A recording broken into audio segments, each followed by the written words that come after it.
안녕하세요 여러분, Margot입니다. Hi everyone, it's Margot. Bonjour tout le monde, c'est Margot, j'espère que vous allez bien. Perso, moi ça va. Du coup, aujourd'hui on se retrouve pour un nouveau drama et aujourd'hui je vais vous parler du drama coréen Military Prosecutor Doberman, ou bien en coréen, Gun Komsa Doberman, un drama spécial TVN de 16 épisodes qui date de 2022 et qui est disponible sur Viki. Voilà, je suis de retour pour vous en parler. Je vous avais donné justement mes avis sur TikTok un petit peu sur Military Prosecutor Doberman juste après mon visionnage et je vous avais dit que j'allais faire un review dessus, donc voilà, je suis de retour. Ça fait un petit moment déjà, j'ai un petit peu de retard, un petit peu, beaucoup de retard en réalité, mais voilà. Du coup, je suis quand même de retour pour vous faire un review sans spoilers sur ce drama-là. Alors je dois vous avouer que quand j'ai vu le casting pour la première fois, j'ai été assez étonnée en fait de voir le duo qu'on allait avoir dans le drama. J'ai trouvé ça assez étonnant parce que c'est pas forcément un duo auquel j'aurais pensé comme ça en premier lieu. Donc en acteurs principaux, nous avons Am Boyeon. Am Boyeon, si vous le connaissez pas, il a joué il y a pas longtemps dans Yumi Cells. Il a joué justement le lead principal dans Yumi Cells. Il a joué le rôle de Kuong. Am Boyeon, il a aussi joué dans My Name. Je sais pas si vous vous souvenez, drama Netflix 2021. Il a joué dans Itaewon Class, je pense que c'est son rôle le plus connu. Enfin bref, il a fait beaucoup de drama Han Boyeon. Et dans le drama, il va jouer le rôle de Do Be-man. Et enfin, nous avons Choboa. Choboa, si vous la connaissez pas, elle a joué il y a pas longtemps dans Tale of the Night Elf Fox. Vous savez, Gumio John avec Lee Dong-wook, le drama de Gumio. Je sais pas si vous vous souvenez. Bah justement, l'actrice principale de ce drama-là, c'est elle. Et dans le drama, elle va jouer le rôle de Cha Woo-in. Ensuite, nous avons une autre actrice qui est Oh Yeon-soo. Alors, je vais juste vérifier ces dramas parce que comme ça, j'en ai pas en tête. Oh Yeon-soo, elle a joué dans quoi? Alors, elle a fait beaucoup de vieux dramas, visiblement, Oh Yeon-soo. Elle a pas vraiment fait de nouveaux dramas récents, d'après ce que je peux voir. Donc, je la connais un petit peu moins pour le coup. Et Eun-soo, elle va jouer le rôle de Noah Young. Elle va être très très importante. Et enfin, je vais peut-être en rajouter un acteur. Allez, allons-y. C'est Kim Young-min. Kim Young-min, lui, par contre, je le connais. Lui, il a joué, moi, le rôle, je crois, où je le connais le plus, c'était dans Sa Sengwal, Private Lives, un drama sur des espions, un drama d'espionnage sur Netflix. Si ça vous intéresse, j'ai fait un review dessus. Et justement, dans le drama, il va jouer le rôle de Young Moon-gu. Il va jouer le rôle de Young Moon-gu. Voilà. Donc, ce seront nos 15 acteurs principaux. Alors du coup, de quoi parle Military Prosecutor Doberman? Ok, bah en fait ça va se passer à l'armée comme je vous l'ai dit et ça va parler de procureurs et plus spécifiquement de deux procureurs, Doberman et Cha-win, ce sont deux procureurs. Donc Doberman, d'après ce qu'on comprend en fait, c'est que de base il a étudié le droit, de base il voulait devenir un avocat, mais pour certaines raisons il a intégré l'armée, je vous explique pas pourquoi, il a dû intégrer l'armée et il est devenu procureur justement à l'armée. Quand on commence le drama, on a Cha-win. Cha-win, elle, c'est une rookie, donc elle vient de débarquer. Et elle aussi, du coup, c'est une procureure. Et en fait, il va y avoir une relation un petit peu Sanbae-Hubei entre Doberman et Cha-win. Doberman est plus ancien que Cha-win, donc c'est son supérieur hiérarchique, si vous voulez. Du coup, ce qu'on comprend au début du drama, c'est que Cha-win, elle est rentrée dans l'armée pour certaines raisons et qu'en fait, on va dire qu'elle a une certaine vengeance à effectuer au sein de l'armée. Et aussi, ce qu'on va comprendre, c'est que Cha-win, en fait, est intéressée par Doberman. En tout cas, elle veut se rapprocher de Doberman. Et du coup, elle va tout faire en fait pour recruter entre guillemets Doberman pour l'aider justement dans sa vengeance, en sachant aussi que visiblement Doberman et Cha-win auraient peut-être un passé commun. Voilà, je n'en dis pas plus. Donc voilà, ça va être un drama du coup de vengeance qui va se passer dans l'armée. Donc voilà, et à côté de ça, on va aussi avoir une petite romance parce qu'on m'a beaucoup demandé sur TikTok, est-ce qu'il y a une romance dans Military Prosecutor Doberman? Oui, il y en a une. À la fin, il y a même un baiser, donc voilà, je vous le dis en avance. Oui, il y a une romance, mais on va dire que c'est pas central. Vraiment, la centralité du drama, c'est la vengeance, c'est justement l'enquête au sein justement de l'armée. Mais la romance est quand même là, même si c'est léger, elle est toujours présente. Donc voilà, si ça vous intéresse, il y a quand même une romance, mais elle n'est pas prédominante.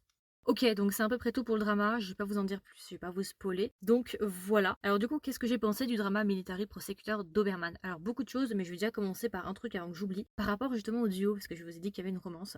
Comme je vous l'ai dit, de base, c'est vrai que c'était pas forcément un duo auquel j'aurais pensé, ou en tout cas sur lequel j'aurais parié, parce que si vous me connaissez un petit peu, vous savez que Am Boyeon, je suis pas non plus une très très grande fan. Et je dois vous avouer que depuis que j'ai vu ce drama, j'ai vraiment changé d'avis sur cet acteur. Je l'ai beaucoup apprécié Am Boyeon dans Military Prosecutor Doberman. Je crois que c'est son premier rôle où je l'ai vraiment aimé. J'avais commencé à l'apprécier déjà dans My Name. J'avoue que j'avais pas mal apprécié dans My Name, mais là c'est un autre level, on va dire. Là vraiment, je l'ai beaucoup aimé dans ce drama-là. Et en fait, ce qui est assez intéressant en plus que ce soit du coup un couple auquel on n'aurait pas forcément pensé, c'est un couple qui a une très bonne alchimie. Alors, elle est pas non plus hyper visible, voilà, c'est pas non plus une alchimie de ouf en mode on voit que ça. C'est pas non plus une alchimie de malade, mais c'est une alchimie qui est forte et qui est présente. Moi, en tout cas, je la vois, j'ai été très surprise de voir ça. Mais entre Choboa et Amboyeon, on sent qu'il y a quelque chose, il y a une électricité, il y a un truc quand ils se regardent. Et vraiment, j'étais très étonnée de voir ça. Je pensais pas du tout qu'il allait y avoir une alchimie entre les deux acteurs. et j'ai été vraiment très agréablement surprise de voir ça m'a fait vraiment plaisir, et ça m'a aidé justement à encore plus apprécier le drama en fait, c'est justement qu'il y ait cette petite alchimie, donc je suis vraiment très satisfaite. Donc voilà, donc comme je l'ai dit en fait c'est une très très bonne surprise, enfin surprise pas tant que ça parce que si vous avez écouté la nuit des dramas de l'époque, quand j'avais regardé la bande-annonce, j'avais dit que ça avait l'air très prometteur, donc je me doutais que ça serait bon, mais là ça a excédé mes attentes, vraiment j'ai passé un super bon moment entre nous, surtout les tout premiers épisodes, mais qu'est-ce que c'est épique, mais ce drama, le mot en fait qui me vient après avoir vu ce drama c'est épique, c'est épique. J'en avais déjà parlé sur TikTok un petit peu, mais je le rapprocherai un petit peu à Vincenzo. Pourquoi je le rapprocherai à Vincenzo, même si ça n'a rien à voir en termes de genre, pour le côté revirement de situation, avec justement des acteurs principaux badass, qui arrivent à prévoir des événements, avec des méchants et tout, ça rebondit, ça fait ping-pong, toujours des revirements de situation, on s'y attend pas, des trucs classe et tout, enfin, badass, des gars qui savent se battre, et d'ailleurs une fille aussi qui sait se battre, parce que Chaoin dans le drama elle sait se battre, et d'ailleurs il y a vraiment des très très belles scènes d'action pour les deux acteurs principaux vraiment badass. Si vous aimez bien les personnages badass, là vous avez servi. On s'ennuie pas, vraiment, c'est toujours très très bien ponctué, j'ai beaucoup aimé. Après, il y a aussi plein de thèmes assez intéressants vu qu'on parle de l'armée. Il y a certains personnages surtout qui vont être justement...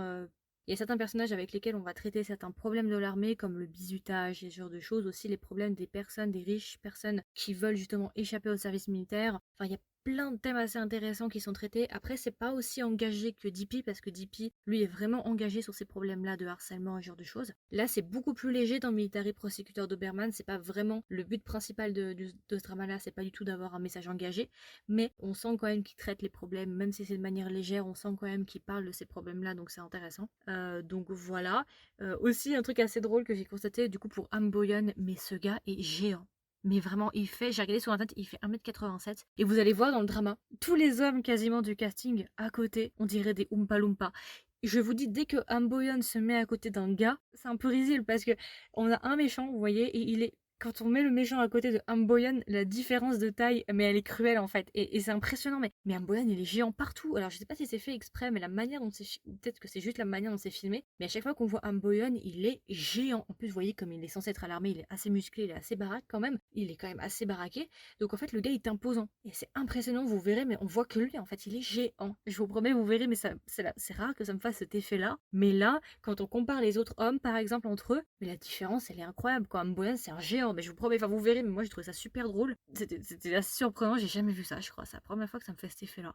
À ce point-là, franchement, c'est la première fois. Ouais, donc voilà, donc Military Prosecutor Doberman, c'est un petit peu un mélange de DP pour l'aspect armé, Vincenzo, Taxi Driver, Law School. Voilà, c'est un peu un mélange de tout ça, si vous voulez, un petit peu. En plus, c'est pas mal aussi parce que ça parle. Voilà, ça, je voulais en parler justement. C'est assez intéressant parce que du coup, là, ça se place dans l'armée. Alors, on a déjà DP qui parle de l'armée, mais DP s'intéresse pas vraiment à tout ce qui est procureur justice dans l'armée. Il s'intéresse pas vraiment à ça. Et justement, c'est assez intéressant avec Military Prosecutor Doberman parce que là, on parle justement d'un procès militaire, chose qui est assez rare. On en a en France un procès militaire. Alors, je me demande si d'ailleurs les procès militaires, ils existent encore ou si ça n'a pas été dissolu. Je me demande. Je sais qu'avant, on en avait une. On avait des juridictions dédiées pour l'armée. Je me demande si c'est toujours présent ou si ça a été enlevé. Je sais plus. Mais en tout cas, là, c'est assez intéressant justement qu'on en parle. Par contre, il y a quelque chose que je veux dire aussi. Je pense et je vois très clairement en fait que le drama n'est pas fidèle et n'est pas un portrait fidèle en fait de la vie à l'armée, des institutions de l'armée en fait. C'est pas vraiment un drama, je pense, qui veut réellement être fidèle. Je pense que les gens de l'armée en Corée du Sud doivent dire mais c'est quoi cette adaptation? Voilà, ça se passe pas comme ça dans l'armée. Donc voilà, prenez en compte que ce sera pas vraiment un portrait fidèle de l'armée, mais on va dire que c'est pas, je pense que c'est pas non plus la volonté d'être un documentaire de l'armée. En fait, il veut surtout prendre l'environnement de l'armée et faire un truc un petit peu badass avec des scènes où un procureur retourne quelqu'un dans la salle d'audience. Enfin voilà, c'est plus du badass et pour justement l'aspect armé, mais c'est pas vraiment pour rendre hommage ou en tout cas pour faire un documentaire, un portrait assez fidèle de l'armée. Donc je vous tiens au courant si jamais. Le drama est extrêmement drôle, mais je vous promets, mais il y a des trucs, mais j'étais en mode, mais what the fuck, parce qu'en fait, le drama est assez sérieux, et d'un coup, tu vas avoir des moments, mais what the fuck, qui vont juste casser la cadence, c'est incroyable, vous allez voir, hein, mais ce drama, c'est un ovni, incroyable, j'ai passé des super bons moments, mais qu'est-ce que j'ai ri avec ce drama, je vous promets. Les musiques aussi, elles sont vraiment bonnes, j'ai beaucoup aimé les musiques, et des musiques vraiment sympas, j'ai passé un très très bon moment, et les musiques, elles t'immergent bien aussi, ça rajoute un petit peu l'aspect badass. Après, pour les points négatifs, alors j'ai un petit peu introduit tout à l'heure, mais justement le fait que ce soit pas très fidèle à l'armée, ok. Le plus gros problème que j'ai eu avec Military Prosecutor Doberman, je pense, c'est la fin en fait. Parce que pour moi, la fin, elle était pas assez épique parce qu'à la fin justement on est censé entre guillemets battre le boss final, donc il y a un méchant qu'on doit mettre en prison entre guillemets, et je trouve que en fait c'était pas si épique que ça. Vous voyez, ça fait 16 épisodes qu'on regarde justement les personnages se battre pour justement mettre en prison le méchant et combattre le méchant, et finalement à la fin le combat final il était pas si épique que ça, c'était pas si incroyable. Je me suis dit ah c'est tout déjà. Ah ok, moi je m'attendais à un truc sensationnel, parce qu'on a eu que du sensationnel pour les autres petits méchants, mais pour le grand méchant on n'a rien de réellement sensationnel, donc j'ai trouvé peut-être un petit peu décevant qu'on n'ait pas eu vraiment un truc assez incroyable. Voilà, premièrement. Par exemple dans Vincenzo, la fin elle est quand même assez épique, quoi, il y a quand même des trucs assez sympas. Ici c'était peut-être un petit peu plus plat par rapport à tout le reste du ton du drama, c'était peut-être un petit peu en dessous, donc déjà ça. Après il y a beaucoup de choses aussi, on n'a pas eu vraiment de réponse, c'est des personnages, je vais peut-être pas trop vous en parler, mais il y a des personnages, alors soit il y a des personnages où on va dire que leur fin est pas du tout expliquée, ou en tout cas la fin est juste abrupte. Ah bon, d'accord, comme ça, on n'a plus d'informations que ça. Ok, d'accord. Et d'autres où on se dit ah d'accord, donc en fait il s'en sort en fait, donc il n'est pas puni, il y a pas de problème, il s'en sort comme ça. D'accord, ok. J'ai trouvé que les résolutions de certains personnages étaient un peu molles. Ça manque un petit peu plus soit d'un réel message intéressant, soit de réponse tout court. Donc, voilà. Après, c'était pas pour les personnages principaux, c'est pour des personnages secondaires. Mais j'aurais voulu quand même qu'on ait plus de réponses, ou en tout cas une fin un peu mieux expliquée et un peu mieux faite. Voilà, c'est surtout la fin moi qui m'a un petit peu posé problème. Après, c'est pas non plus horrible, hein, mais c'est juste 2-3 petits points quand même que je voulais rajouter. Parce qu'on va dire que la fin n'est pas aussi bonne que le 3/4 du drama. Le 3/4 du drama, il est épique, intéressant, on s'ennuie pas. Et la fin, bon, voilà, elle est un petit peu en dessous du reste. Et du coup, si je devais recommander le drama à un ami ou une amie, qu'est-ce que je lui dirais? Et est-ce que même je recommanderais le drama? Alors oui, je recommanderais le drama. Si vous aimez bien les dramas de justice, je pense que c'est assez intéressant. Je pense que vous allez aimer le drama. Si vous aimez bien les dramas un petit peu épiques, avec beaucoup de revirements de situation, un personnage principal masculin, des personnages principaux assez badass, autant le gars que la fille, je pense que vous allez aimer. Si vous aimez bien un drama un petit peu sensationnel comme Vincenzo, je pense que celui-là peut être sympa. Aussi pour le thème de l'armée, c'était assez sympa de les voir en tenue et tout, ça fait en treillis et tout, ça fait du bien aussi de voir autre chose. Je recommanderais aussi pour le couple d'acteurs parce qu'il y a vraiment une très très bonne alchimie entre les acteurs, ça a très très bien fonctionné pour moi, ils sont assez mignons ensemble. Et je le recommanderais pour l'humour parce que le drama est vraiment très très drôle et très très bon. Donc voilà. Et du coup, si je devais donner une note à Military Prosecutor Doberman, comment est-ce que je lui mettrais? Je lui mettrais 16,5 sur 20 parce que vraiment j'ai passé un très très bon moment, c'était vraiment un drama sympa, c'est un bon drama entre guillemets de justice. Donc voilà, 16,5, c'est vraiment un drama que j'ai beaucoup aimé, c'est sensationnel, c'est impressionnant, il y a des super bonnes scènes, l'acteur principal est badass, il a toujours un coup d'avance un petit peu, j'adore, et le couple a vraiment bien fonctionné, la fille aussi est vraiment badass, la fille, vous êtes pas prêt pour la fille, vraiment, elle est vraiment badass. Donc voilà, c'est à peu près tout, je pense que j'ai fait le tour. Du coup c'était ma version courte, ma version de présentation sur le drama Military Prosecutor Doberman, un drama que je vous recommande, un drama épique et un très très bon drama. On s'ennuie pas, il se passe toujours des choses, voilà, c'est assez sensationnel. Donc voilà, j'espère que ça vous a plu, j'espère que ça vous a intéressé, n'hésitez pas à me donner vos retours. Est-ce que vous l'avez vu? Est-ce que vous l'avez pas vu? Si vous l'avez vu, qu'est-ce que vous en avez pensé? Est-ce que vous avez aimé le drama? Dans le cas où vous ne l'avez pas encore vu, est-ce que vous avez envie de le regarder? Est-ce qu'il est dans votre liste de futurs visionnages? Et puis voilà, écoutez, je vous souhaite une agréable journée ou une agréable soirée et je vous dis à la prochaine pour un nouvel épisode. Bye!